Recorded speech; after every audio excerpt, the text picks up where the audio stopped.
With this, may I now please introduce today's speaker, Mr. Vishal Gandhi, to all of you. Mr. Vishal holds a management degree from XLRI Jamshedpur and a master's degree in biotechnology from Central University of Hyderabad.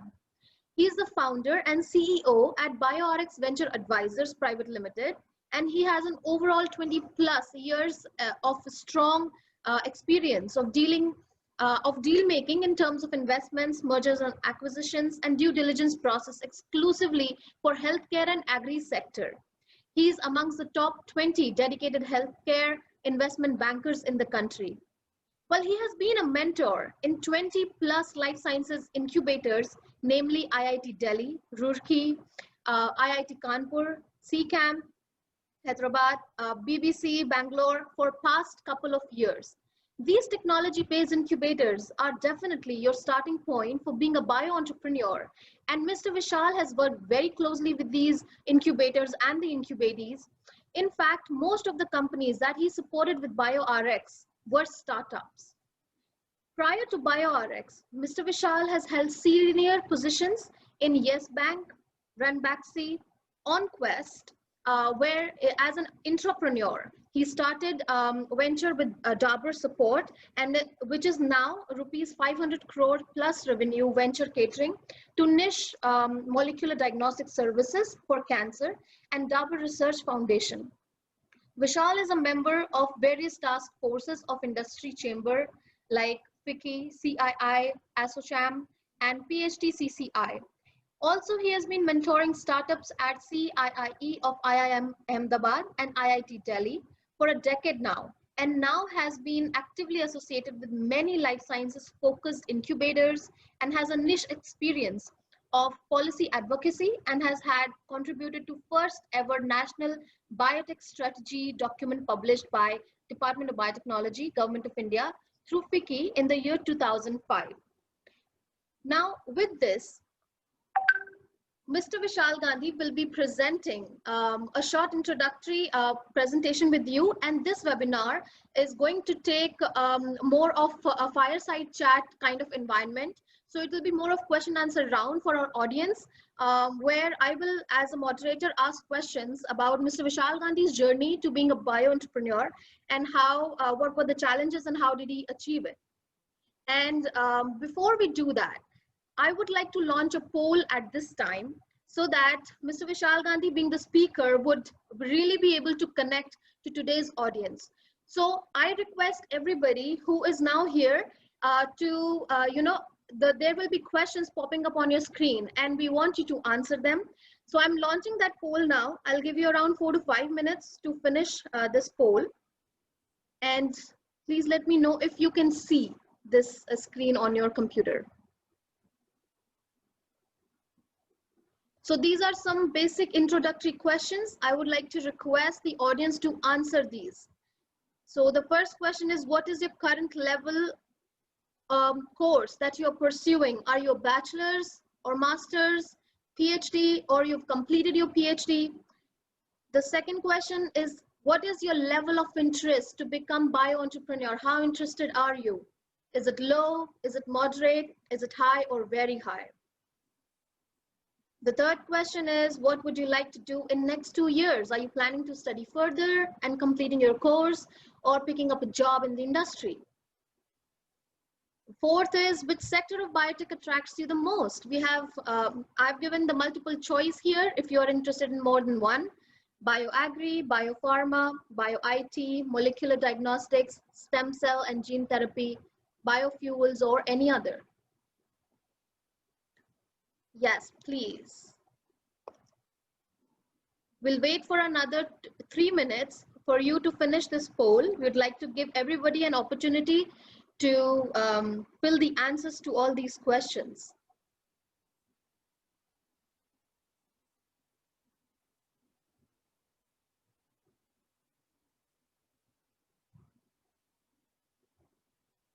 This webinar especially is going to be a very different one from the webinars that we've conducted in the last couple of months. And this will be like a fireside chat.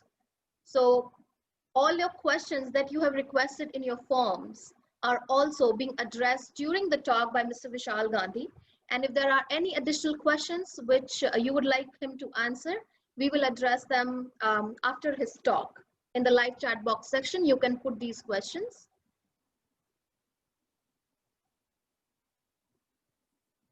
Yes, let us see 100% voting.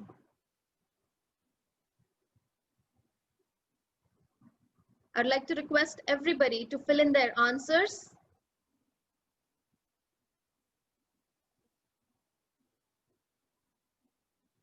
If there is a problem that you cannot vote, but you can see the screen, I would request you to just sign out and sign in again, just to see if that would work for you, because since we're getting the response from the audience, the system is actually working. And let me give you another 1 minute to complete this.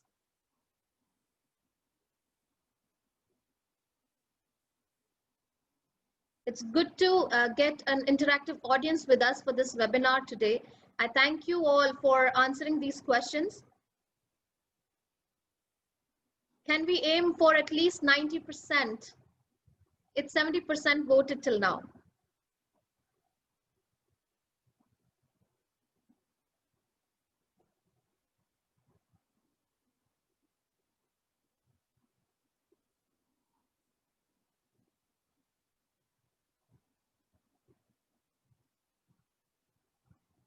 If there are any problems in voting from your end, I'm sorry about that, but do not worry. This is just, to get a summary of what the audience comprises today. And obviously, Mr. Vishal Gandhi will address to all of you, but it was just done to get a clearer idea of what the audience is and what would be the best strategy to address all of your questions. So do not worry if you're not able to vote. And with this, I think I will end the poll now. So here it is.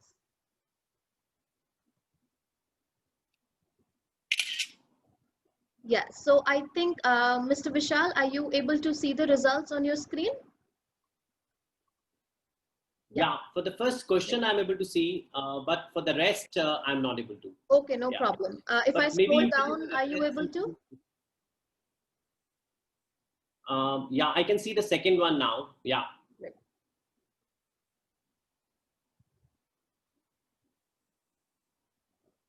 I can't see the third one and the fourth one. Maybe you can just summarize for me. Sure, I'll do that. So as a part of the first question, what is your current level course? We have 68% of bachelors joining us today. And out of which, yes, 25% is masters, and then the rest is PhD and completed PhD students. Then we have level of interest to become a bio-entrepreneur. So the majority lies with moderate and high. We have 47 and 40% vote respectively to these categories. What would you like to do in next 2 years? The answer is almost 50-50% with the audience. 50% would like to study further, and the rest 50% would like to pick up a job. Which sector of biotech attract you the most? And here I would say we have more or less equal probability, with just a little bit more for stem cell and gene therapy. On an average, everything is about 25 to 20 to 25%, I would say. And yeah, so there's no bias in this, definitely. And it is a little less for biofuels, I would say. So yeah, but would you want any other clarification, Mr. Vishal? No, I think it's perfect to segue into our main section. Yeah. Great. So now the mic is over to you, please. Thank you. So I still see the poll results. So, okay, maybe I'll need to. Okay, great. Yeah. So first of all, thank you very much, FABA Academy for the opportunity. And I'd like to thank my mentor, Professor Redina, who's the executive president of FABA, and other EC members. I see Dr. Ratnakar, who gave a very good overview of the FABA Academy. Dr. Ratnakar, very encouraged to see your presence. And I see Dr. Sharma, Nidhi, for setting a wonderful tone to be able to actually create a meaningful session for the audience.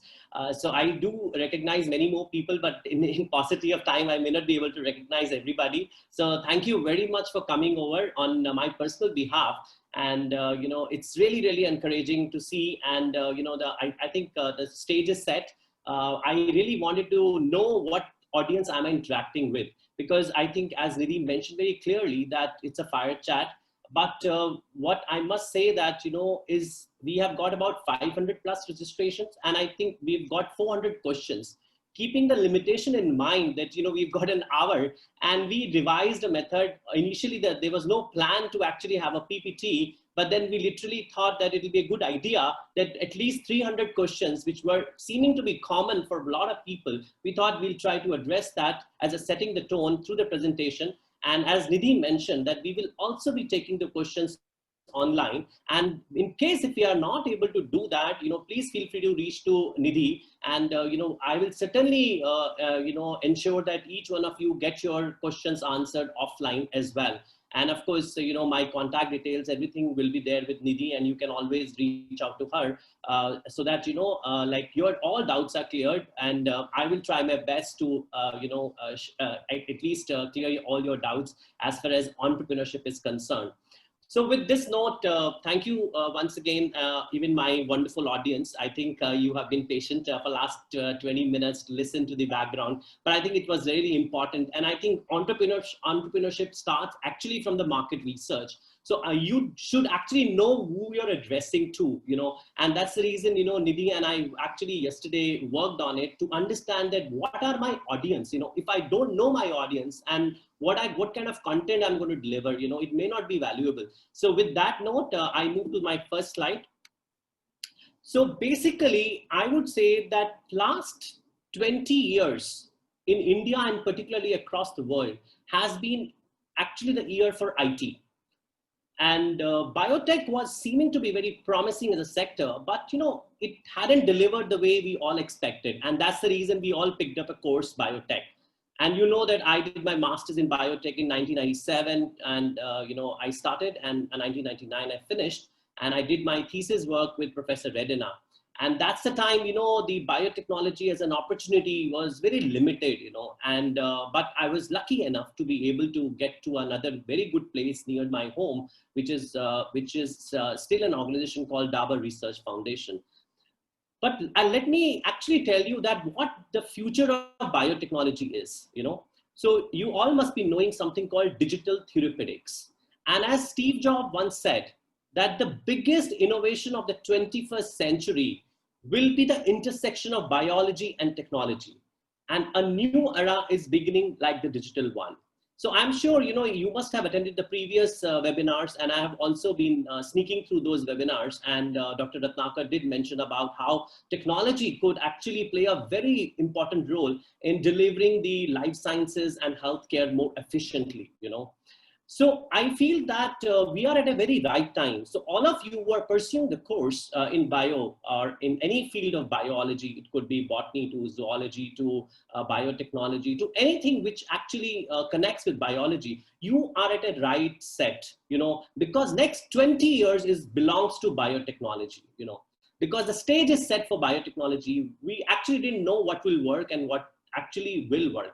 But today, I think we are more intelligent. We know what will work in biotechnology and what will not work, because we have the wisdom that we will be in a position to mitigate the risk that earlier people could not mitigate. And that is where, the opportunity lies ahead for each one of you to see that how you could become a potential bio entrepreneur, or what I call as intrapreneur. So Onquest was something which was my first journey, and I had no idea what actually entrepreneurship is all about. And but I landed up creating something, which I'm really proud of. And that was my first venture, which incubated under Dabur Research Foundation. And today it's actually one of the finest molecular diagnostic labs in the country, offering genomic tests for cancer, And so with that note, let me tell you that, COVID as an opportunity has presented so much of disruption, and which we never thought that there will be areas where we could actually create value, where we could start, and so like, for example, online courses. So one interaction like you and me are having today is something which we couldn't have thought about pre-COVID area. So one of the beautiful example is that how Zoomification has helped to connect with each one of us. So, these were the opportunities which never existed before COVID, right? So now because COVID is there, and now we are actually trying to see how best we can capitalize with the time that we are sitting with. So if you look at many opportunities, which are not even healthcare related, I'm still talking about it because it's important to get an understanding that, how to infuse technology into what you do. And you have kids hobby classes, you have online tutoring. So you have Byju's as a company, which is like one of the most valuable company in India from a startup point of view, which actually does nothing but online tutoring. Then online health information. Telemedicine was never adopted. It's been there for last 5 years. I've had a good fortune to work with 20 plus clients in telemedicine. And one of the main issue was that doctors could never appreciate, that telemedicine actually is the main thing. But after pandemic, rather I would say during the pandemic, it's actually telemedicine which has taken a huge surge. And because telemedicine existed, that's why doctors were able to in fact monetize, they were able to earn during pandemic, and it was very safe. So I'm saying that every challenge, including COVID, has presented a beautiful opportunity. It's up to us, whether we want to take that opportunity through our passion, commitment, and right thinking, or we want to begrudge about, why it has happened and how can I do it and what can I do it, So I think it's an opportunity, and especially for biotech and healthcare entrepreneurs, I think it's a huge opportunity. I think Dr. Ratnakar also mentioned in his introductory remarks. So let's understand that, what are the potential opportunities within biotech, and let's also understand, what is biotech? Actually, biotech is, to me, it's a sector of industry. Absolutely it is. But at the end of the day, biotech interfaces with each aspect of the industry that we work in, whether it is bio-agri, whether it's enzymes, whether it's about environment, it's about bio-based polymers, it's about biorefining, it's about health and nutrition, it's about pharma. So biotechnology is actually a tool which can be leveraged to create better future, better products, which are sustainable and the green. And all of you know in last 7 to 8 years, that we have seen that, how government is thinking about green. And if we have to think about green, actually there is no other way other than biotechnology, and some of these things which were not thought 20 years back, but people are today thinking about it. We are all very, I would say we are very conservative, and we are using plastics. We are always looking for, can I use a bioplastic now, and that is only possible because biotechnology advancement has happened, So biotechnology is a very powerful tool. I am sharing this from my own journey and my own training. It's like I am very fortunate that I actually studied biotechnology. I must tell you that. Okay, so let's understand that, we've been doing a lot of research and development in this sector for last 50 years, 55 years, and but, there were some opportunities which actually came up in India in the healthcare and medical device sector only because COVID existed. COVID came, and we had no PPEs, when we actually were struck with the COVID. Today, we are exporting PPEs. So last 6 months has germinated the startups and many more companies to think in the areas which were not thought about. And that is how we were able to have multiple startups in such areas. And it could be very generic, like you have hand sanitizers, you had repurposing of drugs. A lot of pharma companies had a decent pipeline of drugs and of course existing. And they thought, what is it that we can do to repurpose? And today, the first line of therapy when a patient gets detected COVID is actually nothing but those existing medicines which are being proven to be curing the symptoms, not really the disease, but the symptoms. And I think that is still better than having nothing, And of course, we all know about vaccine, we all have been waiting for now to see that if within 6 months, if we can have a vaccine. And I think WHO chief scientist, Dr. Soumya Swaminathan, has gone on record that we will at least be taking 6 more months to be able to see the efficacy and the potential efficacy of any of the vaccines which are under trial. And it seems there are 9 vaccines which are hopeful to be able to clear that path. But still, I think we are 6 months away. Till then, I think we have to handle our mask. which is also an important business now. Every one of us is carrying the mask, every one of us is carrying hand sanitizer, and all of us are aware that what is the first point of contact to detect the coronavirus, which is antibody antigen test. This never existed, right? And of course, everybody now talks about RT-PCR, which is again a very potential biotechnology stuff, which was something which I kind of used in 2001 when we started the OnQuest as a lab. And of course, sanitization of the huge areas, because workplaces, you need to sanitize, you never know what could actually happen.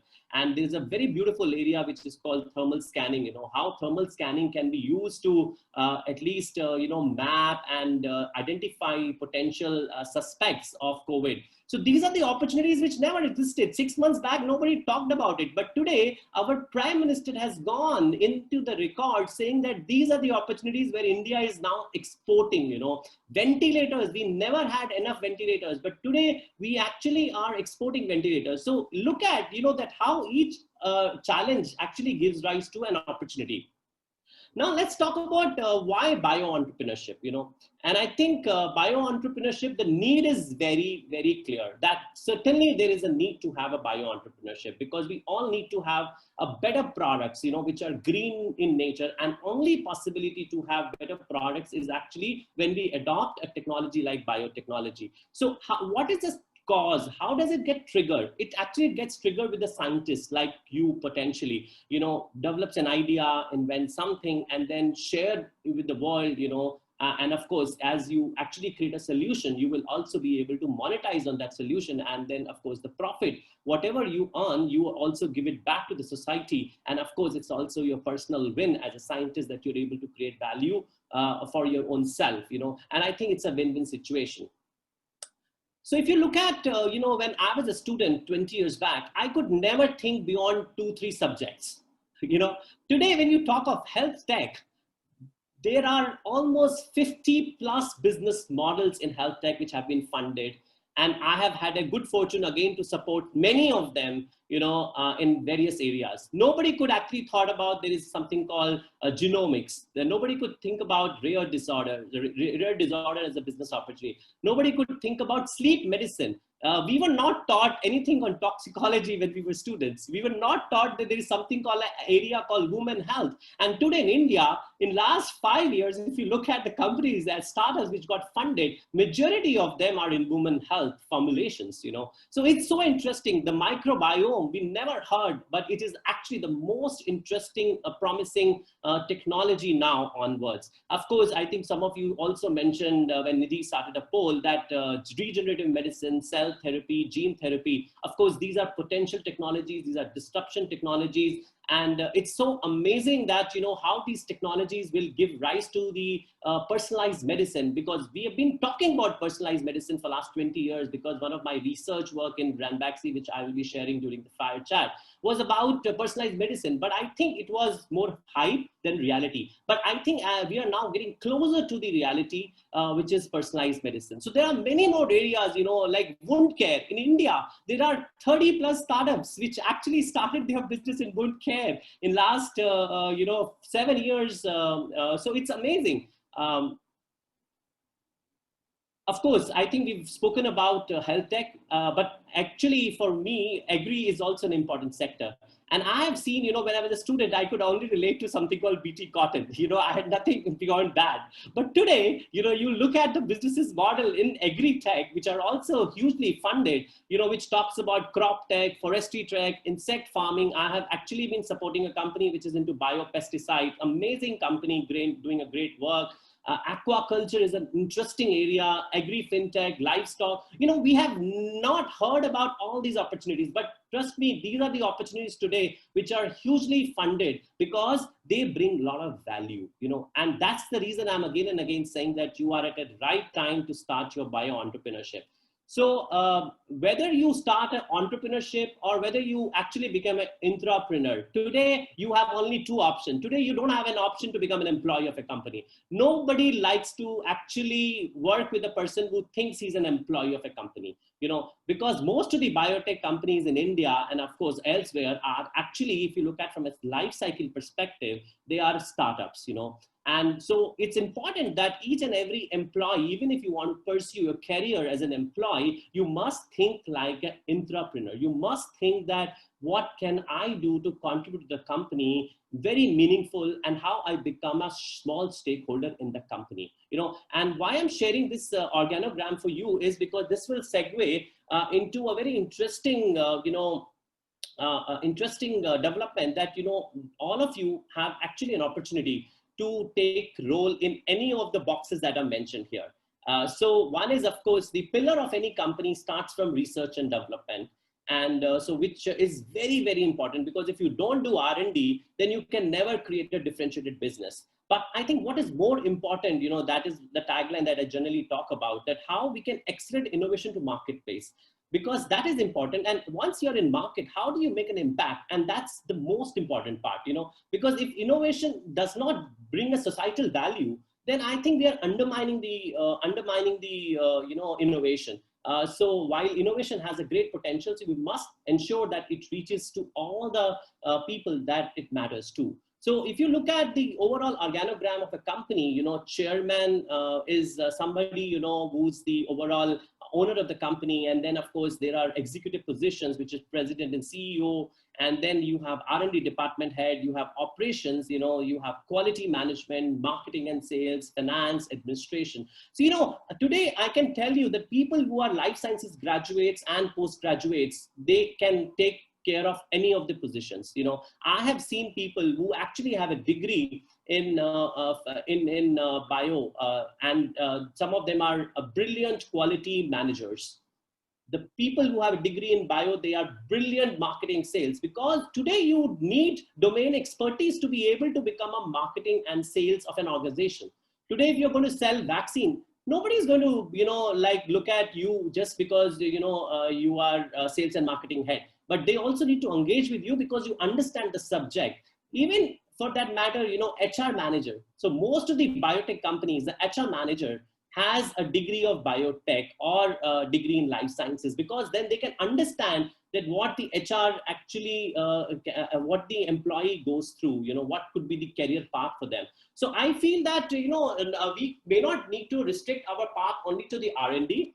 And again, I would say that R&D is an important pillar, but, like a lot of us, I have seen within my own batch, who pursued career outside the, academic line, and they were able to actually create a great value and synergize with the scientists, and how they were able to, create a wonderful companies and products and thereon. So this is just to give you a flavor of what are the various opportunities which can exist for each one of you. And trust me, you are not only confined to R&D, because I have seen through my own journey that you can take up a role in any field. It's just that you may need to take a professional degree beyond, your biotech degree. And of course, like you have a choice whether you go for a PhD, academic PhD, so that you can pursue career in teaching, or you want to actually pursue a professional career, and I'll be talking about that as well. So if you really want to remain in life sciences, there is nothing wrong, because I think every company R&D comes from, I would say it actually, every company, R&D is a pillar, and you can certainly play various roles in any organization that I'm talking about. So you can actually become a biomedical scientist, you can be biotechnologist, you can be genetic counselor. So you will see that, in like the last 10 years, I have heard so many genomics labs coming up. Today, what their concerns is, they said that we cannot really hire these guys because they don't understand genetic counseling. So genetic counseling is really coming up in a big way. Think about that if you can become genetic counselor, biochemistry, computational biology, microbiology, clinical research associate, industrial pharmacist, research assistant, bioinformatician. So these are the opportunities that you can explore in the organization where you want to work. And these are the very specific role if you want to align yourself to R&D, and there's nothing wrong in rather, I would say this is one of the most important part of any growth organization, because if you don't have R&D based products, you cannot sustain. And if you cannot sustain, you can never create value for your own, create value for the society. And let me turn to what are the alternative careers, and of course, you may need to add up professional skills to be able to get there. So you actually can have a beautiful career in medical writing, utilizing your skills. You can actually do a good scientific journalism, because there are lots of today, if you look at news reports, what they write, they sometimes don't write very technically, correctly. So it's important that, some of us who actually understand biotech and life sciences also turn to become journalists, because one of the role of a journalist is to communicate science, to the world, because we are not in isolation. Our role doesn't only stop only at the lab, right? Our role is to disseminate information to the society at large. And I think this is where we have not been able to turn many biotechs into a journalist. And I think that's going to happen in the next 10 years, because I see a lot of them pursuing such kind of opportunity.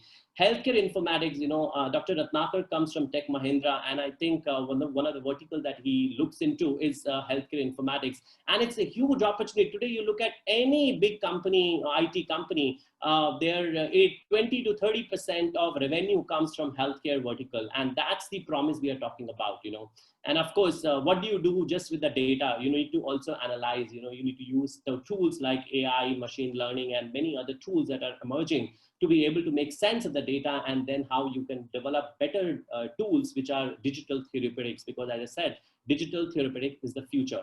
And of course, product marketing and management, very important that, you have a sound knowledge of the subject that you're talking about. And of course, you need to pursue a professional course, which is like an MBA or a diploma or certificate course in marketing, which will help you to become better person, from a career progression point of view. And you could get into a technical sales, you can get into a field application specialist. In fact, my journey at Dabur, the moment we launched the product, I started as a field application specialist, because that time I had no management degree, and they started saying that, oh, since you understand the science, why don't you become somebody who can actually go to the oncologist, oncologist means cancer doctors who can talk about the potential benefit of prescribing such tests. And I was able to do it very effectively, and I started enjoying that, and that led me to think that how I can move to the next level.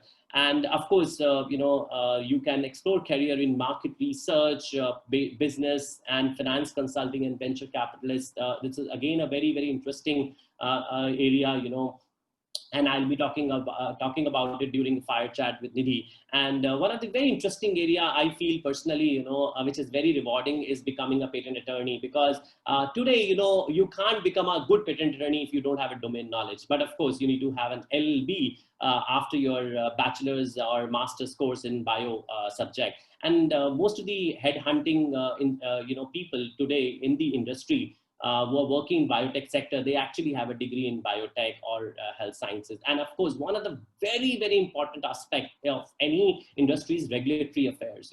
If you don't understand regulations, you will never be able to actually get the product to the market. And one of the things that I am sure you can go back to, study when we talk about regulatory affairs importance, is that BT cotton.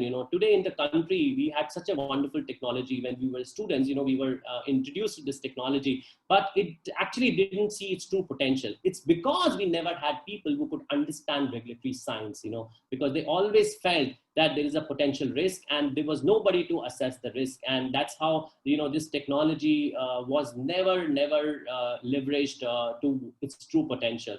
And of course, I have already shared about entrepreneurship. Entrepreneurship is also an amazing career option. And most of the, things that we have spoken about, you can actually pursue your own startup in any of the field. You can actually start a regulatory affairs company. You could start a healthcare journalism. You can start something on market research. You can become a patent attorney. And this is your entrepreneurship, like the way I have an entrepreneurship, which I actually deal with the bio and finance, and it's my entrepreneurship. So how do we start, how to start bio entrepreneurship? Starting bio entrepreneurship is not much difficult.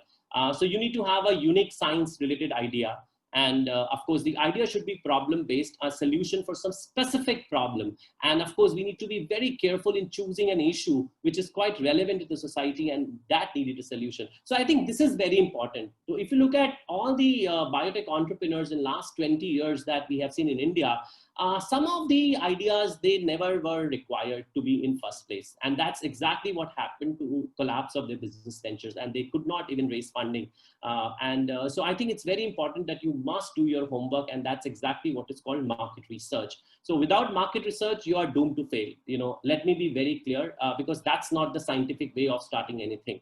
And of course, you have to also see the demand of supply and demand in business. Because if there is a company which is into sanitizers, and there are 20,000 companies in sanitizer, should you really be in that business? I think one needs to think about it.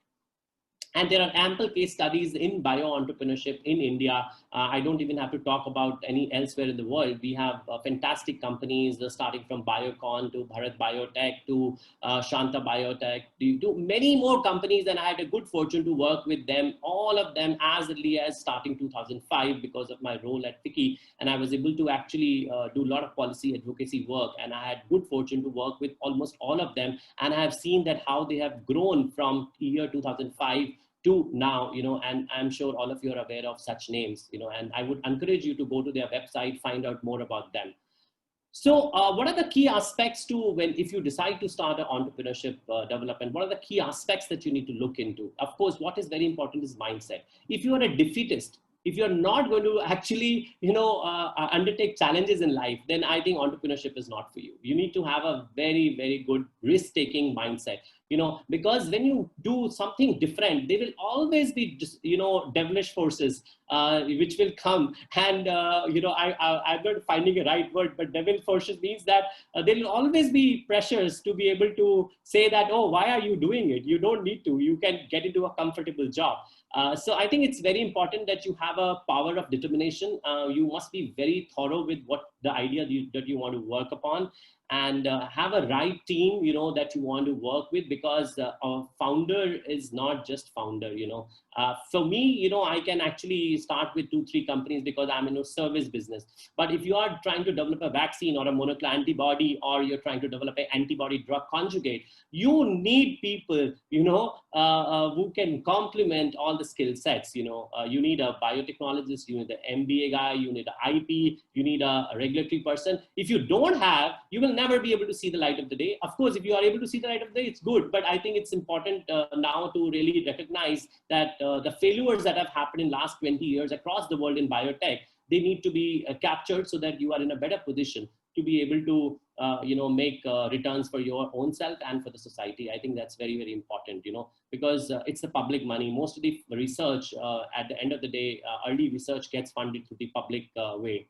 And very important to validate your idea and develop a product which is minimum viable product, and then scaling up your startup. So I think this is getting a little technical. I've shared some of these aspects already. And of course, this is more of a teaser effect that we wanted to give you. And, FABA will certainly roll out many more programs to talk about such initiatives and such understanding. And that's what you should look for as and when, we roll out such programs. So one of the most important thing I wanted to tell you that, it's not the companies which understand biotech that are investing in biotech. It's the people who don't even understand biotech, but they are very bullish about biotech. So if people who are from IT, if they are bullish about biotech, so should you not be bullish about biotech? I think you should certainly be bullish about biotech, because a person like Microsoft founder, he is investing in very interesting companies. And I would encourage you to look at these 2 companies. One is called Ginkgo, the other is Memphis Feet, so you can actually cultivate a meat in the lab, so you don't need animal resource. So these are the disruptions that actually biotech only can deliver. And you are in the right place at the right time. And I want to congratulate each one of you. So my last slide possibly would be about, I represent a company, as Nidhi said, I represent a company called BioRx Venture Advisors. We are a management consulting firm, but at the same time, we've also initiated a new vertical called Indian Healthcare Angels to support our commitment to some of the companies that we believe that we can add value. And we are willing to engage with startups to be able to see that how we can, identify right opportunities for them and also fund them at the same time. We have more than 50+ people who actually have the industry experience in different domains of the, I would say industry, but they can certainly add a lot of value. And they also, we like to fund such innovations. So with that note, I'd like to thank each one of you for your kind attention. And I think, it's a good time to segue into our fireside chat, and over to Nidhi. Yeah. Thank you so much, Vishal, for this wonderful PPT that you put together. And I'm sure that many of the questions that were asked by the registrants in the form have been, answered through this presentation about various like opportunities of bioentrepreneurship and more others. So with this, let us start with a fireside chat where I will be asking about Mr. Vishal's journey into bioentrepreneurship. And there can be no better way to learn from one's experience. That is the best kind of learning and the best kind of teaching that can happen to anyone. So Vishal will be talking about your experience being an bio-entrepreneur and your journey. And may I please, present the very first question that comes into my mind when I think of your journey is, what influenced your decision, for shifting from being a biotech researcher to a finance professional, having worked at Dabur Research Foundation in Molecular Oncology Division, and to spin off the company called OnQuest, which is one of the leading molecular diagnostics company, then to Ranbaxy, and finally to Yes Bank before you began your journey as a bio entrepreneur. So what decisions in your life influenced these, transitions? Sure. So Nidhi, it's a very interesting question, and I think it was a difficult one. Let me tell you. It was a self-discovery, right? But I think I was always very, very interested to do something different, and I think that's a requirement for an entrepreneur. You have to have an ability to take risks. And I was again very fortunate. Dr. Rama Mukherjee, who was my first boss, she was heading the biotech department at R&D, at Dabur Research Foundation. So she identified me to do a course in bioinformatics. And with my degree in biotech, and she actually sponsored my program in bioinformatics in 2000, and in 2000, bioinformatics was considered as a science that this is going to be the future, right? Because you were pumped with so much of genomic data in 2000, and everybody thought the only way to analyze the data is to utilize the bioinformatic tools. And that's where, they invested in my career. And so because I got trained in bioinformatics, post my degree, and I was able to identify some of the very unique markers, the cancer biomarkers, because Dabur focus was oncology, cancer treatment. And so I identified those cancer biomarkers, and then to develop a therapeutic, to develop a drug is a long path. It would have taken 15 years, but they were interested in seeing that how we could kickstart something on the diagnostic side, because Dabur was always known for therapies in small molecule area, and they wanted to also make it big in biologics. But I think biologic is a very, very difficult path. Now we know, even after 20 years, that we hardly have 1 or 2 biologics in the country that have actually been discovered, developed, and all that. So I think there's a lot of data now we are sitting with. So what they told me to start something on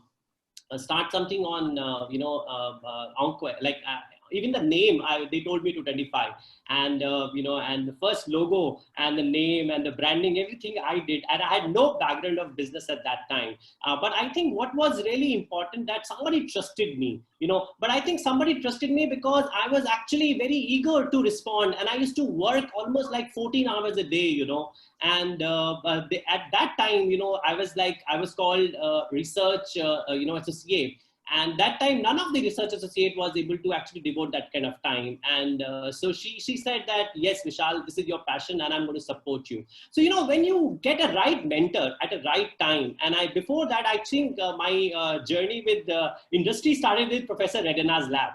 Because Professor Redana at that time in the university, there were not many professors we thought industry, but sir was running many projects, and I worked in his lab for about a year as a master thesis project. That gave me an exposure that there's something called industry, right? And that was a DNA which led me to look for a job. That led me to look for something like a OnQuest as an opportunity, which came into my fold. And then from there, Dabur was an important name and important brand. But at the same time, Ranbaxy was thinking about starting another vertical biotech, because they were very strong in pharmaceuticals, but they didn't have an exposure on the biotech. And they wanted to make big in biotech like the way they made really big in pharmaceutical in 2002. And Dr. Rashmi Barbaya, who was my, director R&D at that time, who's a very well-known name. So he initiated, and so I became part of his team, and we started a very interesting project. Looking at my background, he asked me to start something on genomics because I did molecular diagnostic at Dabur. And trust me, again, very fortunate to have Dr. Kulvinder Singh Saini, who I reported directly, a postdoc from Harvard, a very, very, I would say, English guy, very open-minded, and he had no hangs up. And he said, Vishal, you're going to do this for me. And he asked me to set up a genomics lab, and my 2 years tenure actually was to dedicate myself to start a first lab in the private healthcare sector, because that time we had many more public institutions which had genomics set up in 2002, but there was not anything in life sciences in genomics in country from a private initiative. So Dr. Saini, was the one who actually motivated me to start this. And then I had a good fortune to work with people like Dr. Qasim Mukhtiar, who's one of the best pharmacologists in the country. And they later founded a company called Advinis. So I had the three good people, that, they really motivated me to take up something. And then literally, my exposure, I was always inquisitive, and I was always looking at what next, so what happened that because I set up a genomics lab, and then I got hired by a company called Genomic Solution in the UK. They had the actually headquarters in the Michigan, and it was a startup from the university. And they actually told me to start something in Cambridge University. So I got an opportunity to become an application specialist for 6 months in UK. And there I was involved in actually working with Cambridge University as an employee of Genomic Solution, and learned a lot about genomics because the exposure that you get in India versus what you get in genomics in UK was very different. And they had a collaborator called GSK. So what we did in 1 year in Ranbaxy, we used to do that in Cambridge in almost, like you can say, in 3 days, So that's the kind of voluminous data that we were generating. And but then, I wasn't sure whether I want to pursue my career in research because, with the degree in master's in biotech and of course with bioinformatics course, I actually decided that no, I must come back to India and do something different. And that's when, I was introduced to a very important organization called FICCI, because they had an Institute of Intellectual Property Development, and they were saying that IP and biotech goes hand in hand. I said, okay, let me see if I can do something in IP. So I undertook this course in IP, intellectual property, and that course was an amazing course. And of course, because I actually was somebody, who was always looking for something different, and that's a time I actually had a good fortune to meet with Dr. Mitra. Dr. Mitra, who's now the finance minister of government of West Bengal. He was the Secretary General of FICCI, and he said that we are looking for a motivated individual who actually can understand biotech, because in chambers and associations, people don't have the degree of biotech, and we want to see somebody who can understand biotech and bring the biotech companies together. And that's when, again, I grabbed that opportunity, and I had Dr.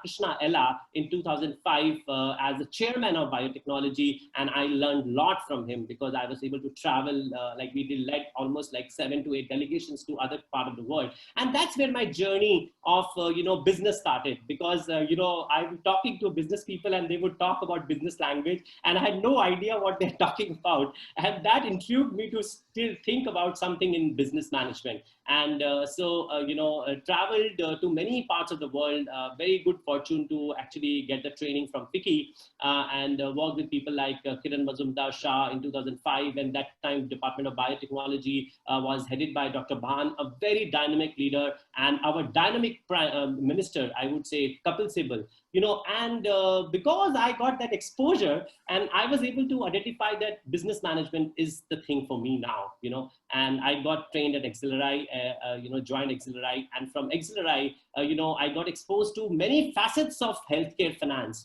and that's when Yes Bank happened to me from a campus, and Yes Bank was looking for people who understand biotech. So that's the reason I'm saying your understanding of the subject will never go waste, but how much you you want to actually use it, it is up to you. So at every facets of my life, last 20 years, I use my knowledge that I've achieved in domain knowledge in all the fields that I may have been trained in biotech, but I must tell you today, I know much more about digital healthcare than biotech. Of course, I keep myself abreast about it, but today in last 5 to 7 years, I've been investing, I've been supporting companies in digital healthcare. You look at any business model in digital healthcare, today I have actually had a good fortune to work with some of them as mentor or as an investor or as many more facets. Yeah.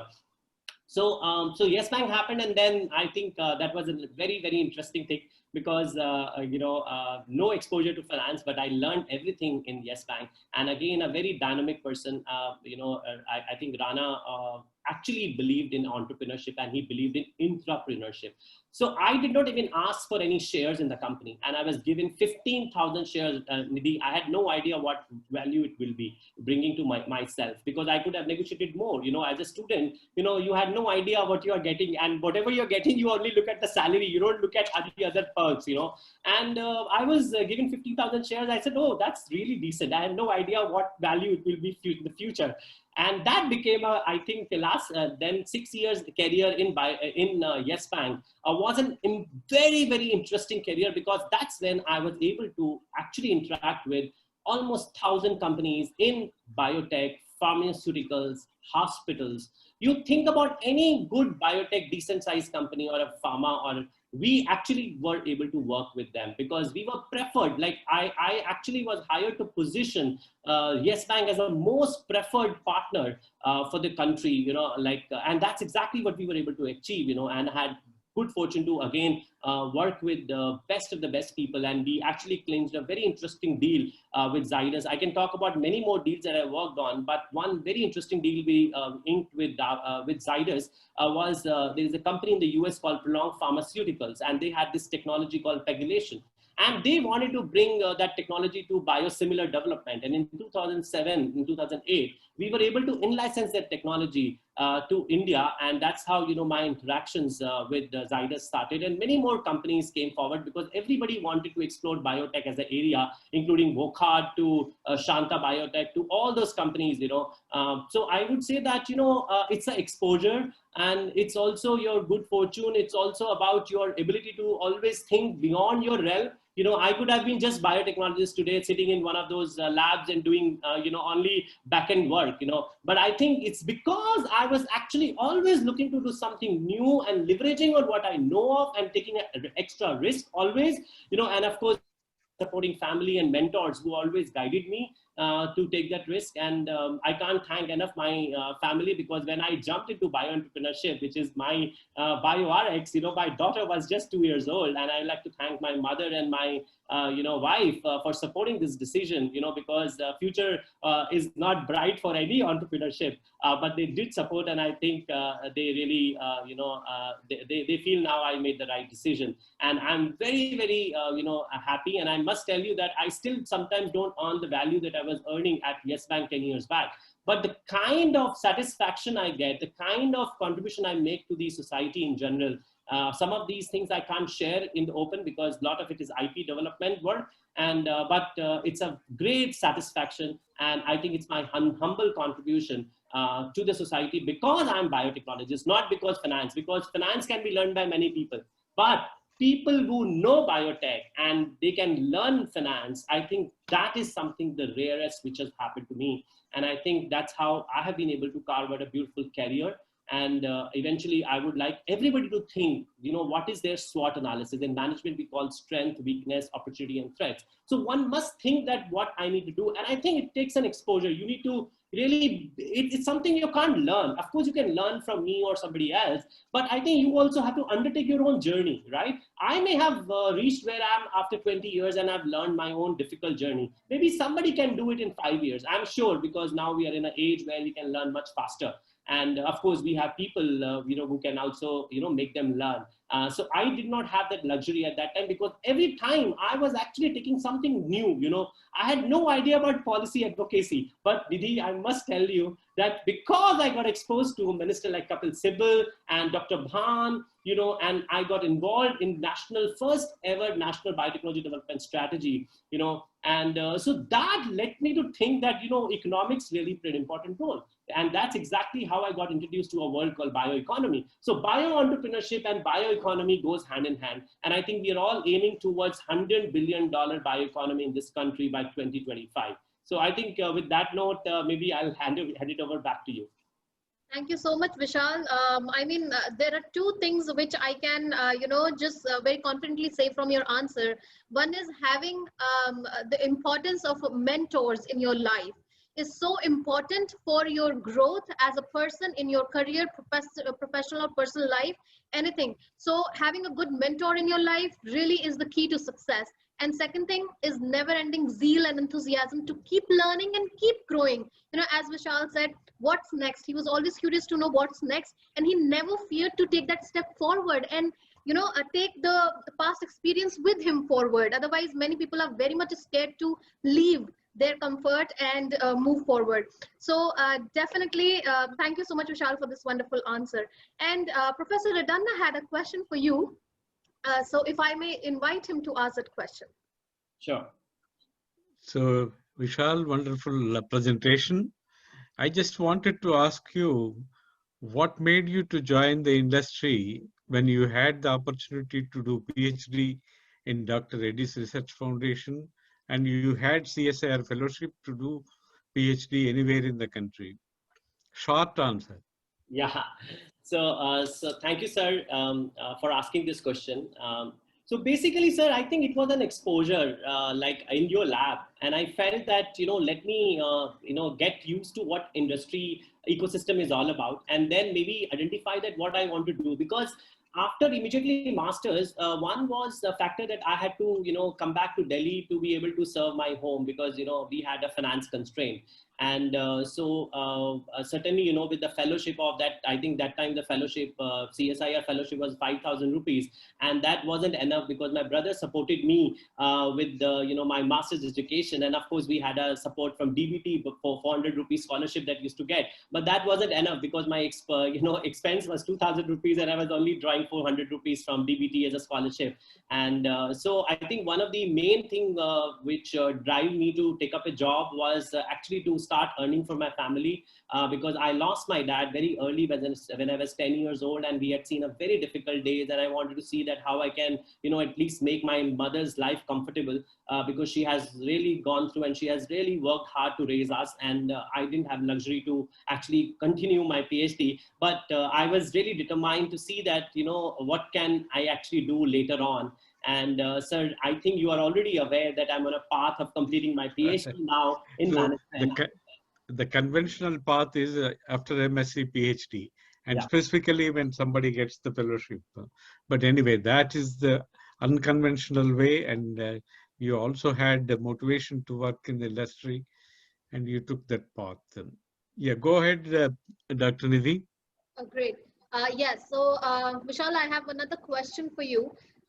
Why and how did you decide to start your own entrepreneurship journey 10 years ago, when government support and external environment was so conducive and not very permitting or open as it is now?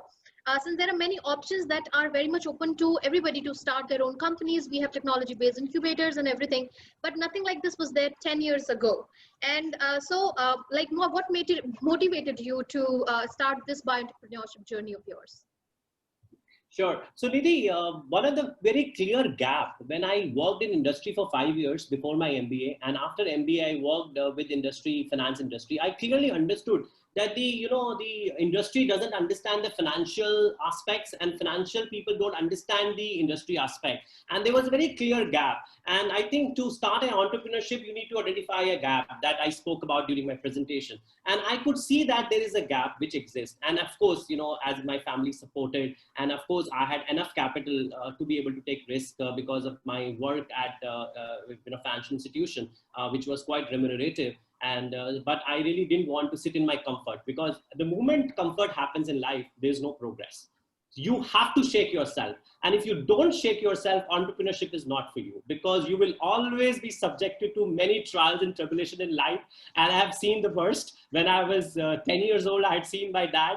And I would must tell you that, from the, when I was in 5th class, I started taking tuitions, I used to earn for myself, and for me, identifying the gap was very easy because of my background, and identified the gap. And of course, I had a wonderful relationship with industry people, and that really gave me a confidence to start something. And I must tell you that it was very encouraging response that I got in the first year itself, because whatever I would do otherwise, it was because of a very big brand behind me. All the brands like I worked, whether it was Dabur or Ranbaxy to Yes Bank, they were very, very big brands at that time. So, but the day I started BioRx, I must tell you, within one day, I actually ended up getting 3 projects, because they said, we know Vishal, we don't need to know that, we don't need to have a big brand. Of course, not at that commercial that I would have charged, but that was a great encouragement. So, so when your external stakeholders really appreciate your work, I think that becomes a motivation for you to do better and strive for better and continuing doing better. I think that's the only thing which has always been remain focus for me. Even today, I must say that I had no idea about digital healthcare in last 6 years, because I have worked with clients whose business model was around digital healthcare. I learned and I continue to learn, and even learning never stops. And because I'm learning, I'm able to contribute a lot. Right. This is great. And I think here, what you have pointed out in your answer is the power of networking. But like, as you mentioned, since you had big brands behind your name, it was easy to communicate. But when you are on your own, you were in contact with so many industry professionals that they were able to, hear you out and work with you. And that is how you leveraged on networking. And it is very much important when you are, doing anything in life. Networking is the key. Vishal, I want to ask you about, the mistakes you made and the mistakes that you do not want other people to make in this particular field of biotech entrepreneurship versus entrepreneurship, from your very own story. Yeah.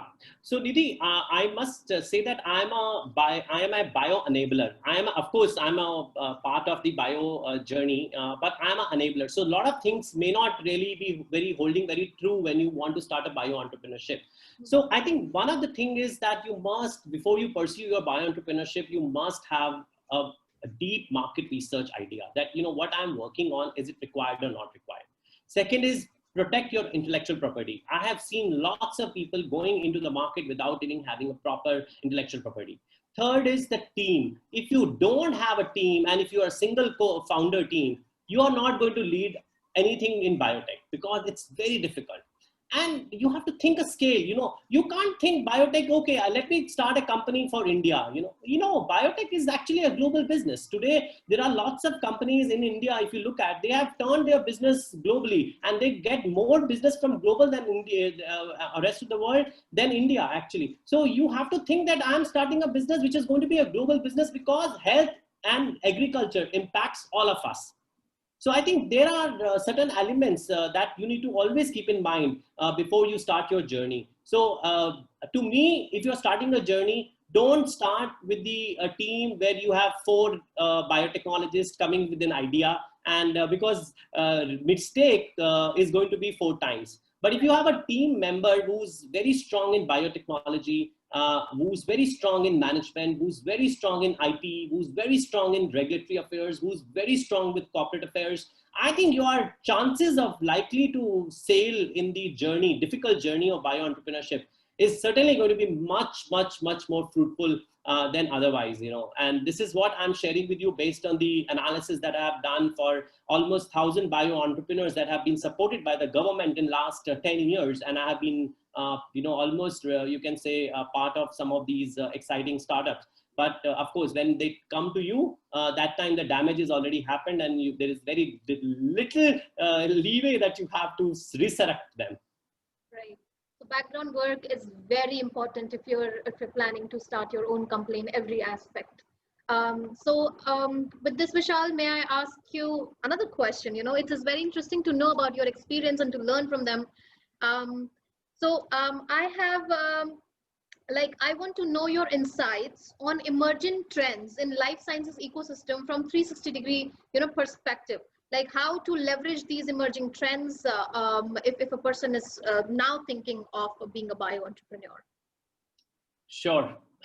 So I think it's by IP because some of these are very, but at least for the interest of the audience, I like to share some broad ideas. I think stem cell and then regenerative medicine, I feel it's going to be the future. Then digital therapeutics is a very interesting field that we all must look into. Diagnostics, because the conventional diagnostic, the biochemistry based diagnostics, I think is going to be almost in 10 years non-existent. You will have point of care testing. You have a very wonderful product, Nidhi, that has been launched by, there's a Tata's has actually got into diagnostics with a disruptive technology, which has been developed by IGIB, which is a CSR institute called Feluda technology. And I don't understand much of it, but I know that it can actually, it's a dipstick test, and it can identify, the coronavirus much before even RT-PCR. With the same sensitivity and the same specificity. So I think that is, there are, areas, diagnostics is certainly going to be a very, very important area. And of course, COVID has presented many more areas. So I would say that, we need to look into not vaccines or, because you require huge investments. So, but there are low-hanging fruits, and the low-hanging fruits needs to be looked into. So not every one of us has an ability to make a monoclonal, right?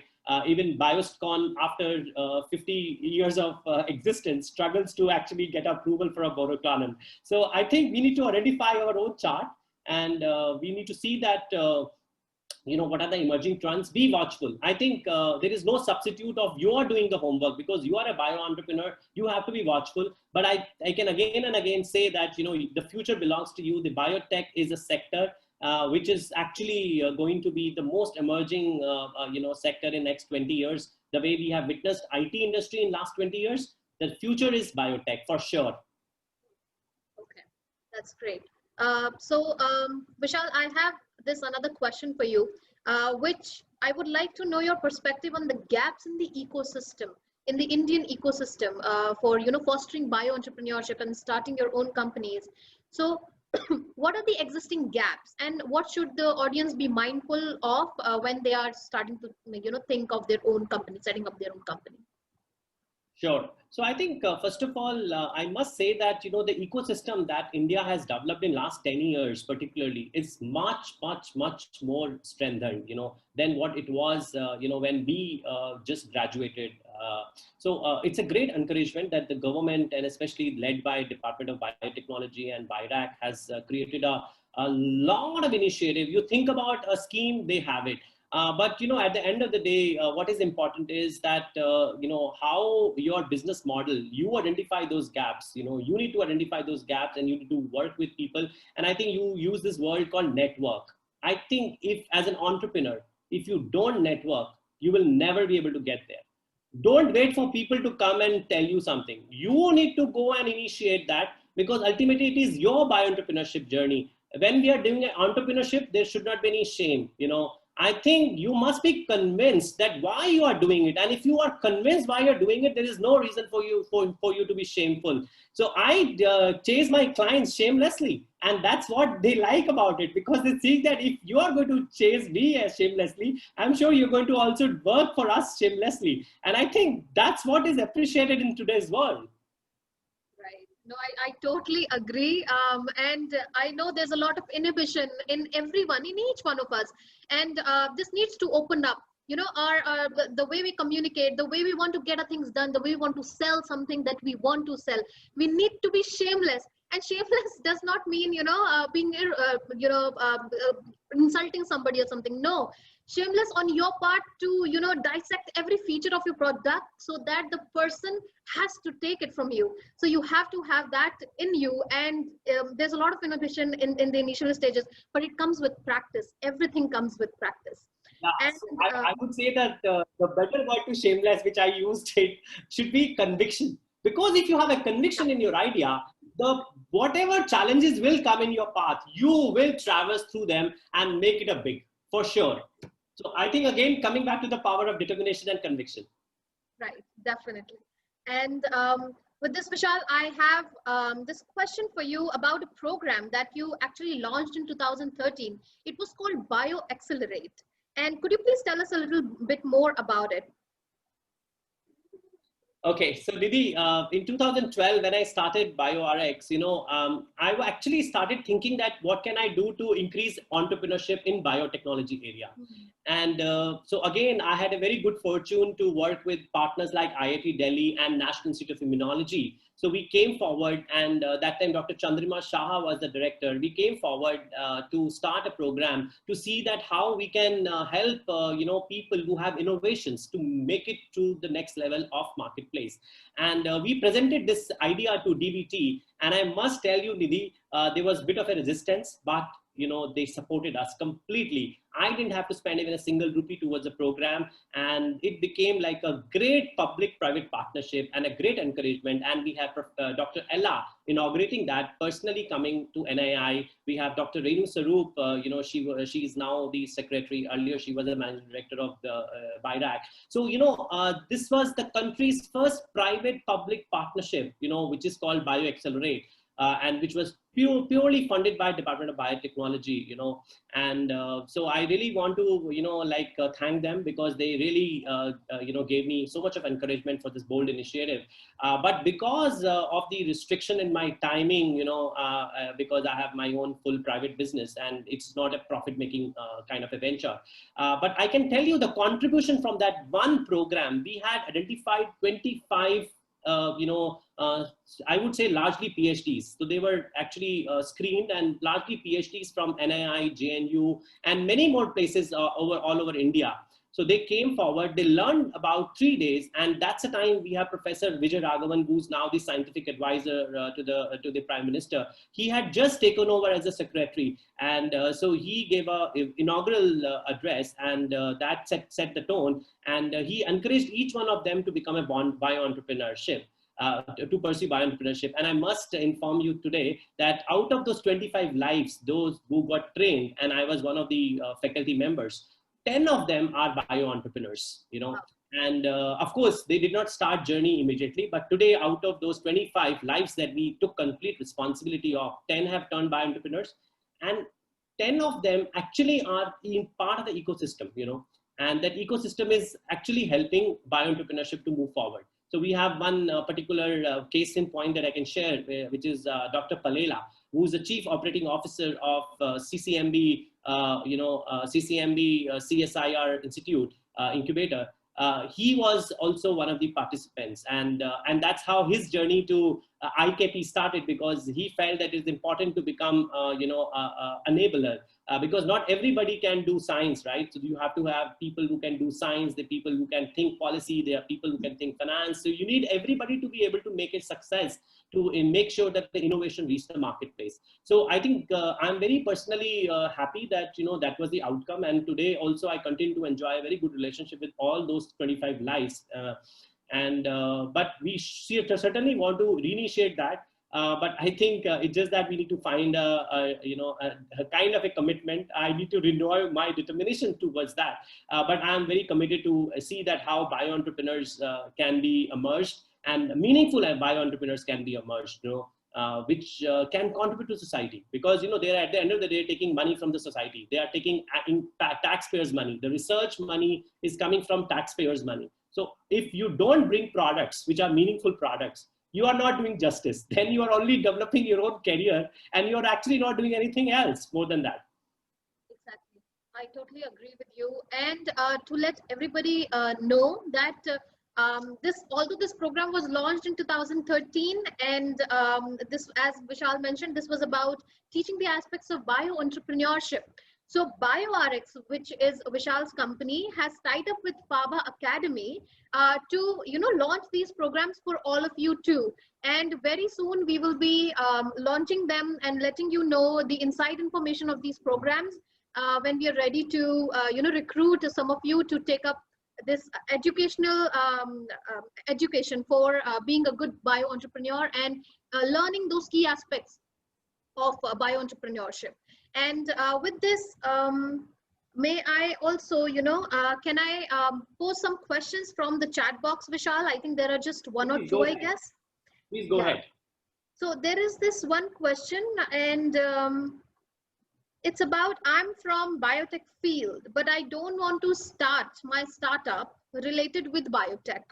I'm interested in social services. Now, can I start it? And, if you could just give some guiding tips, how she can do. Sanya, this question is from Sure, Sanya. Sanya. Sanya, first of all, thank you for asking such an open question. But I can tell you that biotech and society goes hand in hand. Whatever you will do in biotech actually will create a societal value.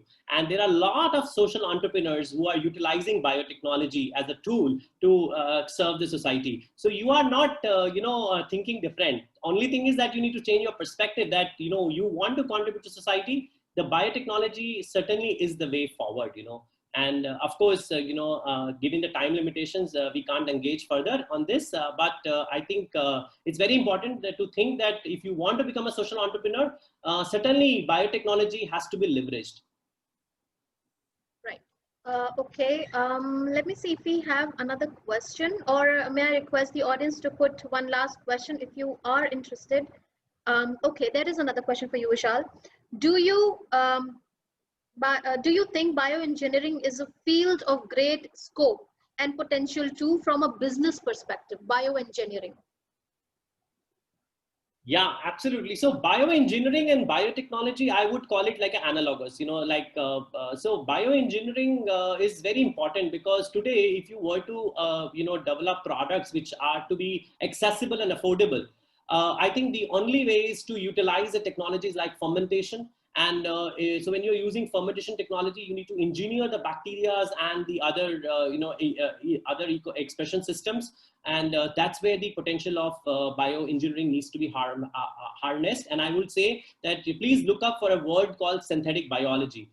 That's the future. So we are not talking of bioengineering because bioengineering was something which I was a student, we were familiar with, genetic engineering, bioengineering. But today you should talk about system biology. You should talk about synthetic biology. And I think that's the future. So please look up for synthetic biology.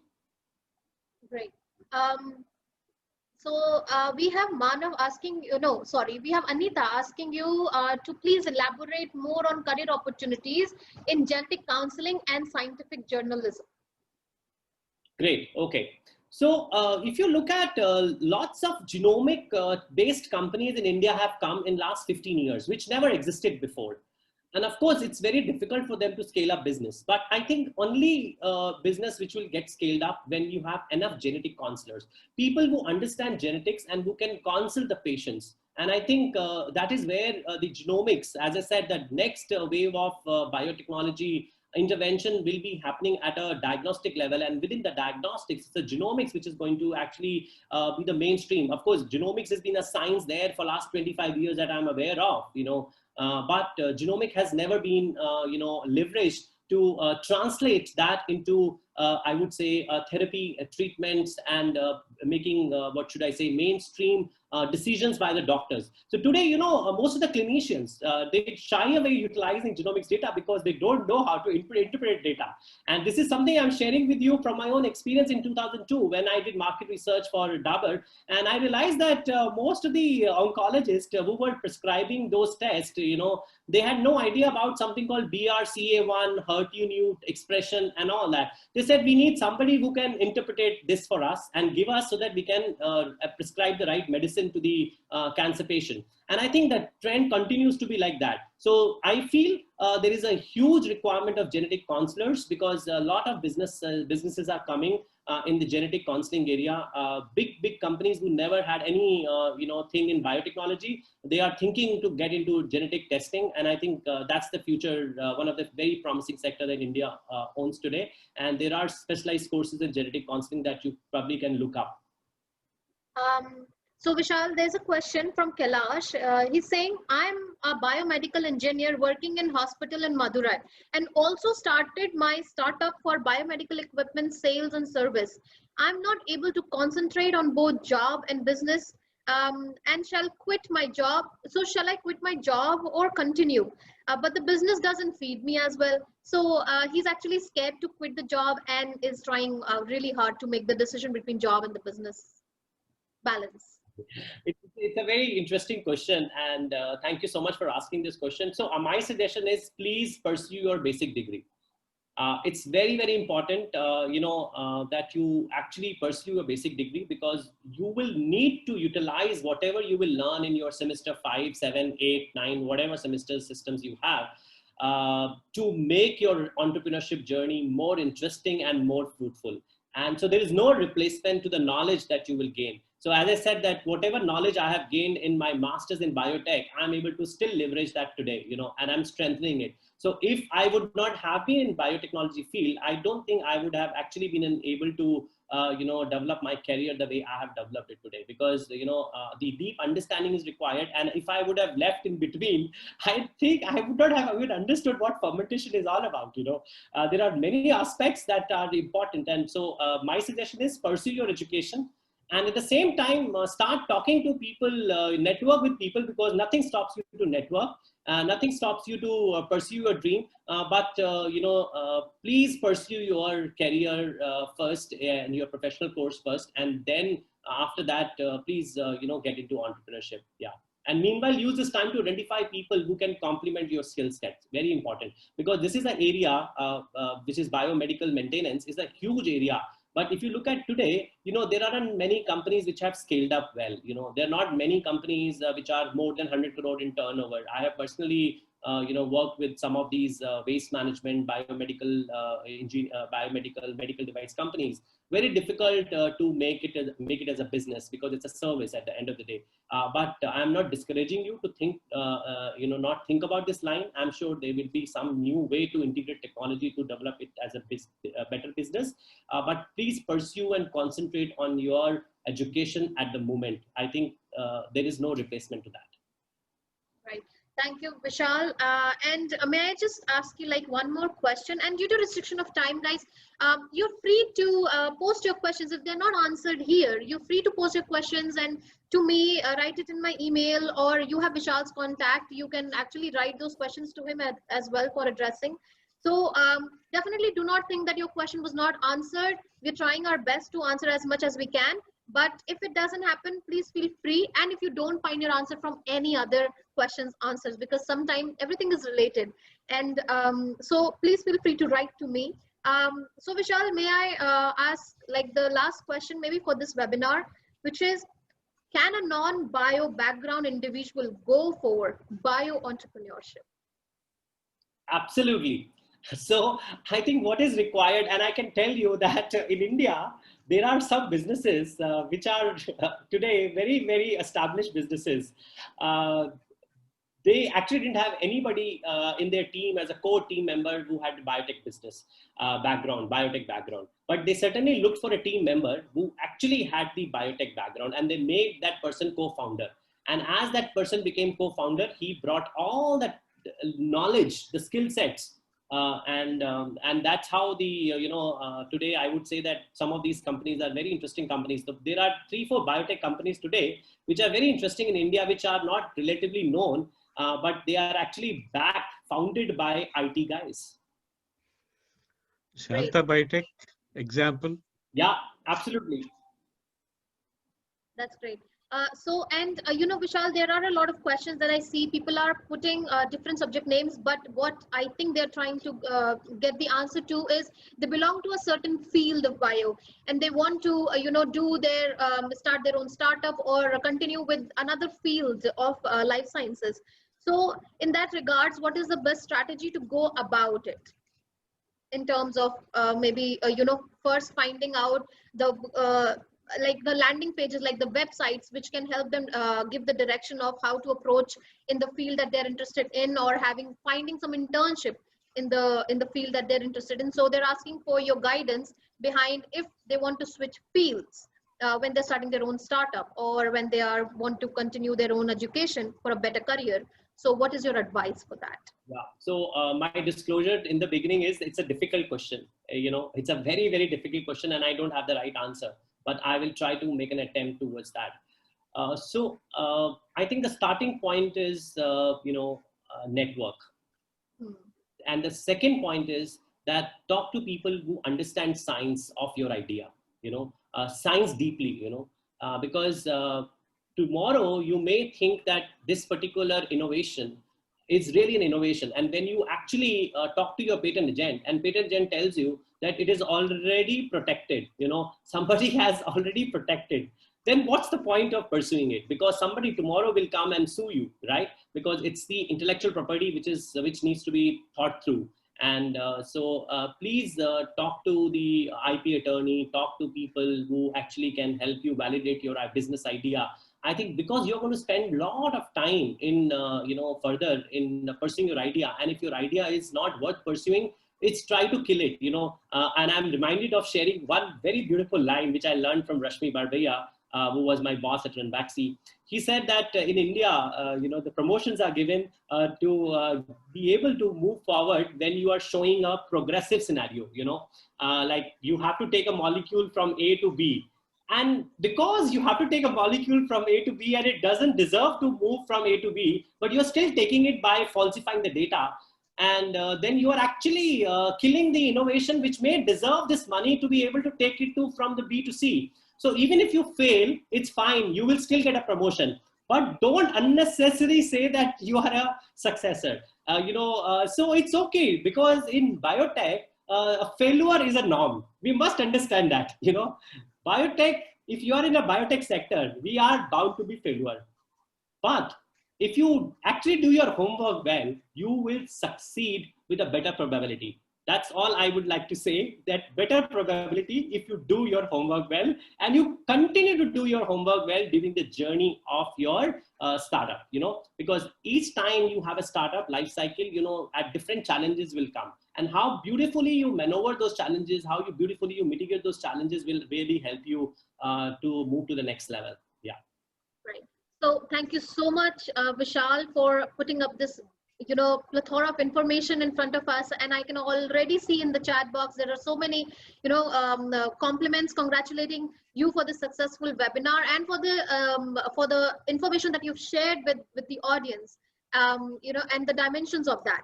So with this, I wholeheartedly thank you for coming up as a speaker for this webinar today.